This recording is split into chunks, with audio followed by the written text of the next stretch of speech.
If you are even slightly OCD about your first layer, like God knows that I am, leveling your bed by feel has probably driven you insane for just as long as it has me. The typical procedure is you take a piece of paper, you slide the paper under the nozzle at the four corners, you rely solely on feel of the drag of the nozzle on that piece of paper. Then you move to the next corner and you have to judge if the drag on that paper feels the same as it did on the other corners of the bed. The inaccuracy of that has always driven me absolutely bonkers, which leads us to what everybody says to do next. Now, as these printers evolved and aftermarket support increased, we got probes. Let's talk for a second about how these probes, like the CR Touch, actually work. So if you have a 300 by 300 millimeter bed, just like the one on the CR10 V3 here, that is 90,000 millimeters squared of surface area on this bed right here. If you are running stock firmware or Creality firmware that allows you to use the CR Touch probe like this one here, then that firmware only takes 9 sample points from 90,000 square millimeters of surface area. So what this means is that the firmware only takes 9 points of data from this entire bed and then mathematically interpolates everything in between those 9 points. This creates a mesh, which means that the printer is constantly adjusting the Z-axis of your printer to follow this mesh during the print. Now, here is the problem with that. If you have even a slightly warped bed, you have a single point on this bed where the nozzle has dug in and created a surface area. If you have any debris on the bed, if one corner is significantly lower than another corner, then you're asking the printer to constantly compensate for mechanical misalignment using software. What if instead of compensating for a poorly leveled bed or a bed leveled solely off of feel that is bound to be inaccurate, what if we got this bed to begin with leveled to within a 10,000th of an inch? A dial indicator doesn't guess. It doesn't rely on feel. It doesn't depend on humidity, paper thickness, or how hard you press. It quantifies the state of your bed and measures it. You can match all 4 corners of this bed to the tool head exactly within 10,000th of an inch. You can verify flatness across the entire bed. You can use this to determine whether or not you have imperfections in your build plate like this one here, to know exactly when you actually need to replace it and not waste money replacing this bed when you do not need to. When you start from a mechanically level foundation to within 10,000th of an inch, your printer and your firmware is now only compensating extremely small variances instead of compensating for large variances in the levelness of the bed and then interpolating all the points in between that, which is going to lead to a worse print than if your bed is perfectly mechanically leveled to begin with. Now, this video here is not anti-probe. I really like my CR Touch. It's given me good results over the years. I have a BL Touch on my Ender 3, and they've really helped me out a lot. This is a pro precision video. I'm not telling you that you absolutely need to do this, but what I am telling you is that since I started leveling my bed with this, I have gotten much better prints overall, and the first layers are not even comparable. I have completely flat, even first layers over this entire surface area versus the filament being loose in one corner and then squashed down at the back corner because of the probe interpolating that data over this massive surface area using just 9 points. points. The reason that I decided to do this, in almost all other manufacturing processes like CNC, robotics, and welding, and all that good stuff, any sort of Cartesian robot used for manufacturing is almost always leveled with a dial indicator. Things are squared up using a dial indicator, flatness is checked using a dial indicator, and I wanted to bring that same precision into 3D printing, or at least my older models that don't have the same features and refinedness of the newer models like the K2, the H2D. So if you want perfect first layers, if you're tired of seeing that unevenness where your first layer is squashed at the front and loose at the back, it's time to stop relying on feel to calibrate your printer and start measuring.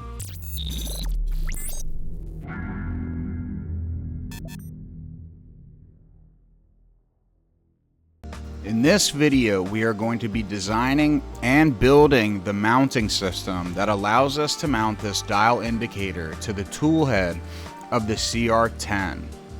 You can get the files for this mount completely for free on crazycyber.com, or you can order the mount itself. Let's get to it. You know, this tool right here is a machinist or a mechanic's best friend if they're building engines and doing work that requires high level of accuracy. So this machine here I had from my time as a mechanic, and I've used it a ton. I've used it to check rotor runout, top dead center on pistons, and a bunch of other stuff. It's very useful when you want to be precise and you want to be doing that high quality work. This is what we're going to be using to level our bed.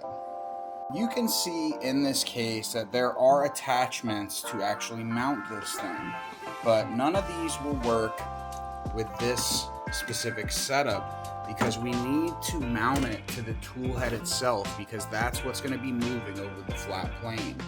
And if we just mounted it to here, we wouldn't be able to check different spots along the edges. We need to be able to mount it along the tool head so that we can move it back and forth. I have several other different bases, including a magnetic one, but that won't work because this is all aluminum or plastic. The only part of this printer that's magnetic is the various metal bits like the bolts and things like that up here. So here is the idea that I came up with, and I'll show you guys the sketches here in just a second. I am going to be using these mounting points for the CR Touch here to create a bracket that will hold my probe right almost perfectly level with the nozzle. And it's going to hold it about there. And that's going to allow me to get really, really close to the edges. And it's going to lead to a very, very, very accurate and level bed. So let me show you how this is going to work in theory. Here we have the tool head closer to the bed or the printing surface, and the theory is we're going to come off of these posts here and mount this as tight up near the probe as we can get it, while still staying out of the way of things that, you know, need that space and that clearance. So the theory is, because it's mounted to here, we'll be able to move this along the bed surface, checking as many points as we want. Now, the dial indicator will be zeroed out, and we'll set the height of the bed in one place till that the bed is just barely touching the probe, giving us a reading. So we'll go like that, zero it out, and then check along the bed surface, raising or lowering the bed until we achieve that zero reading. And this will ensure that the bed is 100% level to the tool head. So now that I have the general idea for what I want to build, I am going through my typical design process, which involves concept sketching. I typically, whenever I'm designing a part for something that I already have and I can, you know, snap a quick picture of it, I typically take that image into FreeCAD, or not FreeCAD, but Adobe Illustrator. I drop the opacity down and then I print it out so I can sketch directly on top of the item that I'm making the parts for. And this has saved me a lot of headaches doing it this way, because oftentimes you will see issues with what you're building while you're sketching on top of the part, instead of just kind of, designing the part and then checking it. You're seeing things about the, the tool or the product or whatever it is that you're designing for right in front of your face. So this made it a lot easier to create something that I knew would fit the first time. And I only did one iteration of this product. I created it in FreeCAD, I printed it, and it worked perfectly the first time. So if you are designing stuff, I think personally that this is a great way to do it. So maybe this could help some of you guys. I don't know how many of you that are subscribers are into 3D modeling or you make stuff, but this process has really helped me out over the years, and I've used it for a bunch of different things. Here I am taking the final measurements, printing out the data sheet, so while I'm in FreeCAD I can just check the measurements and sketch. So now that I've done all the concept sketches and measured everything and I have all the dimensions I need, I then took that information and I brought it with me into FreeCAD.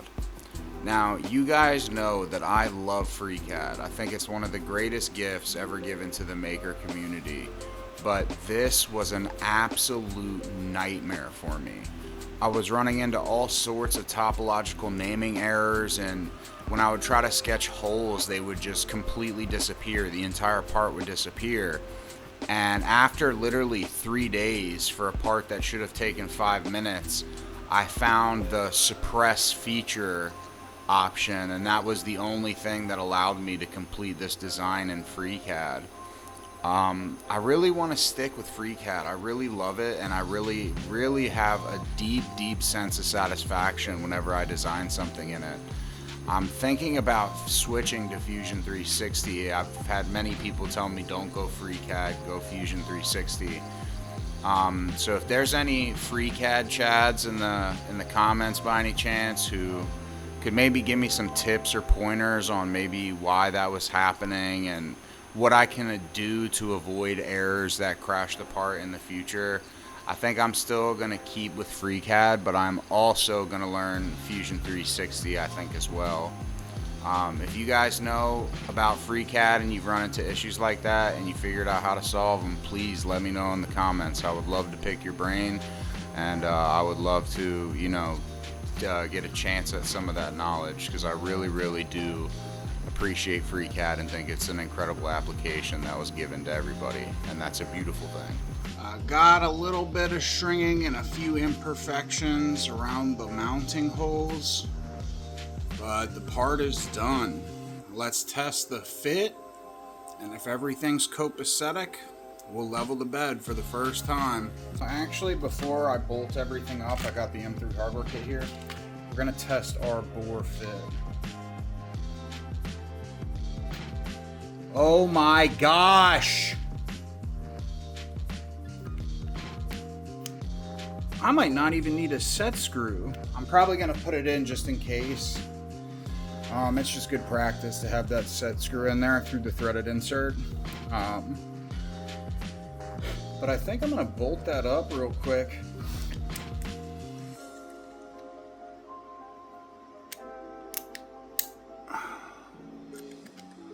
And there is that. Now that might be too much, but actually it's not, because these have pass-throughs on the backside. I'm not bolting into a blind hole, so they can stick out the back. It doesn't bother anything. And then the bigger Allen, oh my gosh, guys.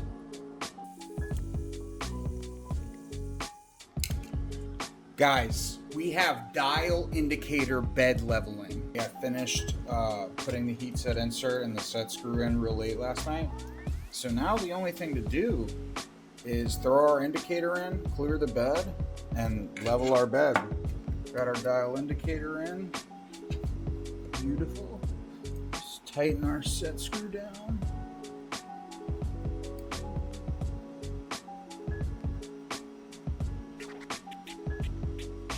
That's beautiful. That's incredible. I love it.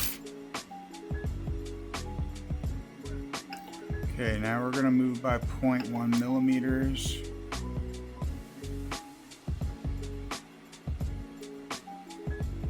And there is our first reading. You guys can watch the needle on the dial indicator.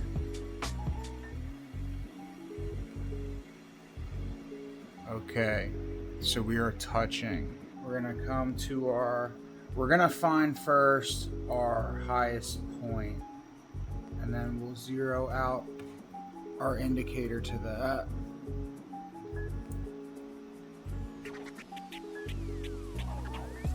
So I'm gonna zero.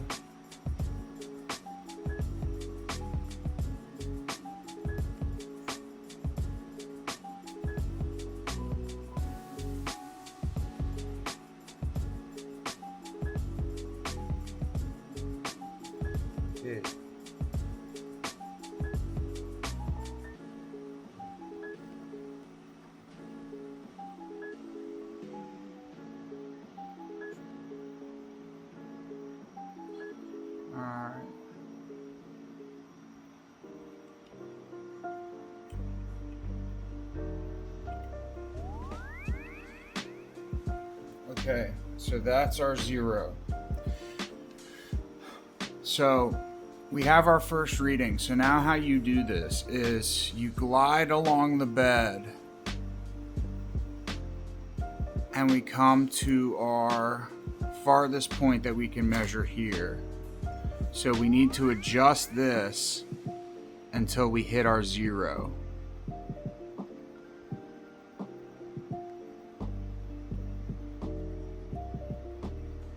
And the closer you get to the zero and the more accurate you get, the more level the bed will be. So we're going to jostle our bed a little bit.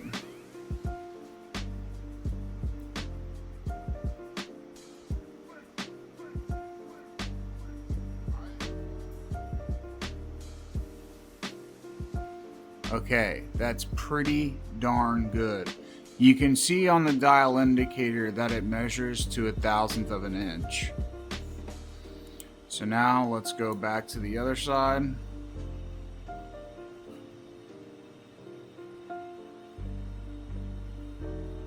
And adjust.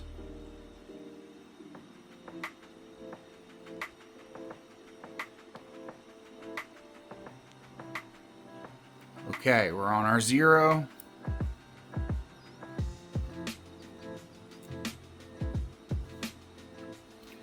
Give the bed a little shake.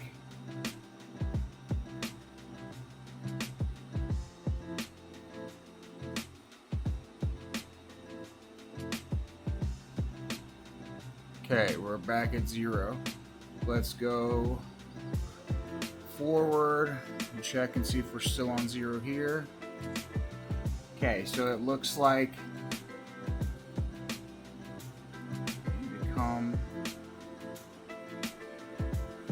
and then we just keep doing this until it is within the tolerance that we set for ourselves.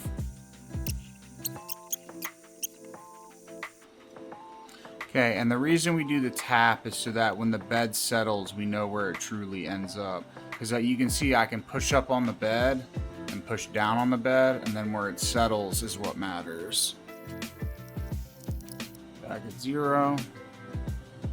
And look at that, guys. We've got very, very little difference going along here.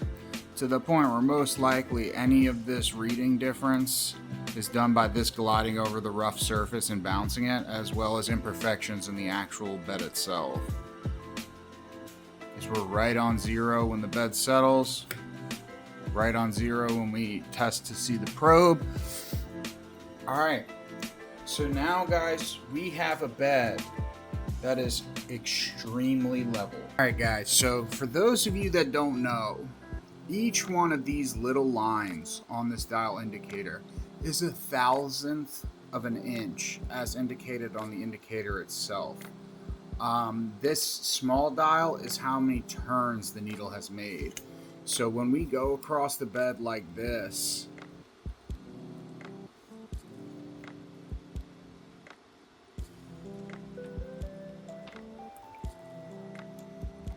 our biggest variance in the middle there was 5/1000ths of an inch. So this is how you level your bed to the pretty much the highest level possible by hand. And you can see in most places we're about 1 to 2 thou. And this, in addition to this leveling your bed, this will let you know when your build plate is warped or out of spec as well. If you're having trouble with your first layer and you know your bed's level, quickly running this over your bed will tell you when it's actually time to buy a new bed, so you don't waste money just constantly buying beds thinking that's the issue.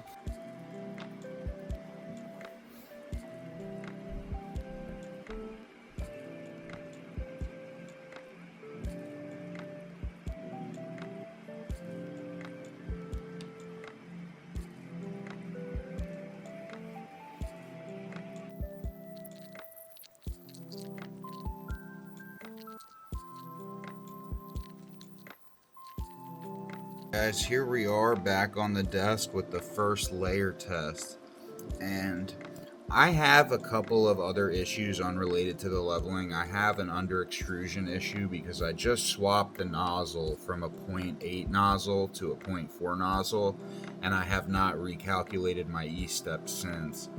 And in my experience, whenever you swap nozzles up or down a size, you always need to calculate E-steps, at least with one of the simple Bedslinger style printers like the ones that I have.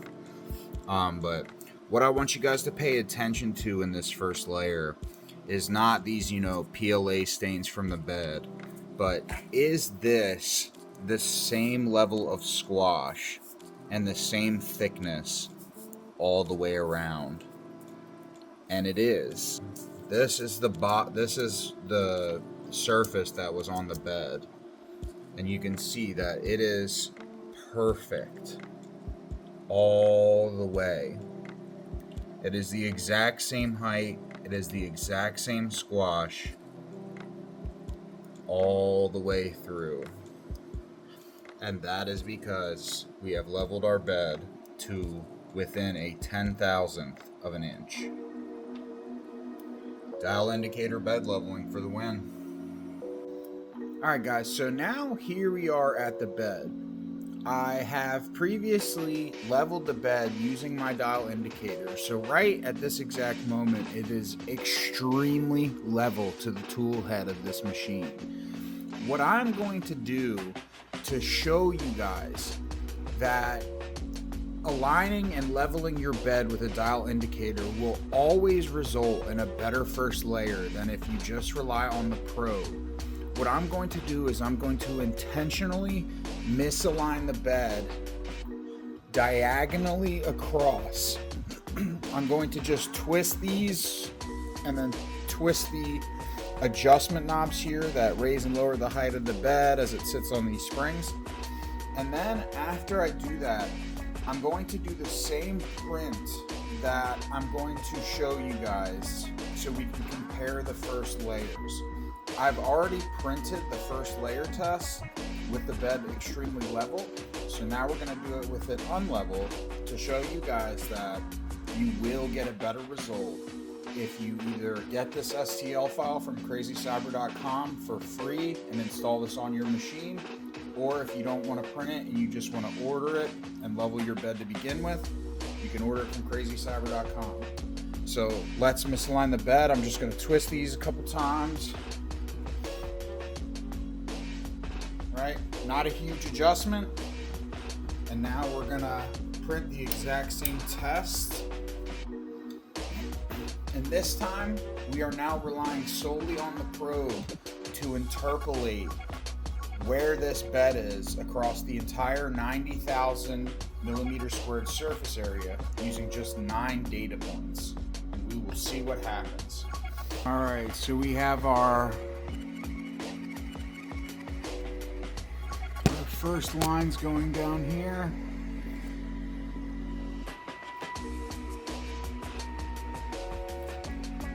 And it's not even printing because it's too close to the bed there. We'll baby step the Z up.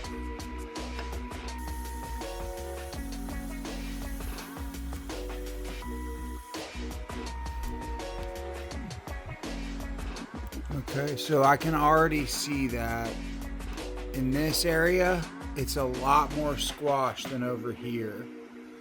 I'll show you guys that in more detail. It's hard to see right now. Okay guys, the printer has printed the first layer, and I do not even need to print the rest of this test because I've already proved my point beyond a shadow of a doubt. I'm hoping this comes across on camera. If not, I will use my bed scraper and I will try to peel this up here. It's non-existent here and then extremely thick here. But you can see the thickness of it there. And then as we go over here, nothing. You can even tell that on camera right there, that is nothing. I will even show you by trying to scrape it up. Let's see when the razor blade catches right there. We'll go over here and I'll show you the. Okay, see? Let's see if it even peels.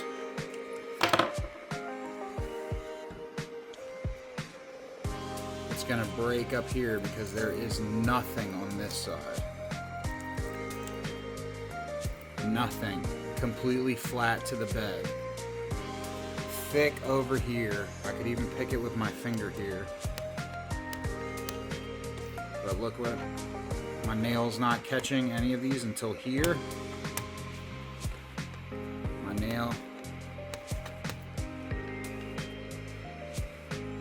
nail catches here. And even here, this is a lot thicker than this. And there's nothing until here. Let's see when it catches. Nothing, not catching, catching. Guys, probes are great. They can really help you in a tight spot.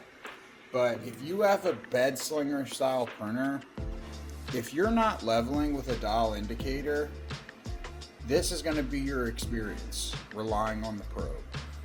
Getting your bed perfectly mechanically level, at least as much as you can, to within 1/10,000th of an inch with a dial indicator, you will always get better results. Always. So if you order the CC-BLS system from crazycyber.com, you will get the mount with the heat set insert already installed and all the necessary hardware to mount it. The dial indicator will be sold separately. You can get that on crazycyber.com.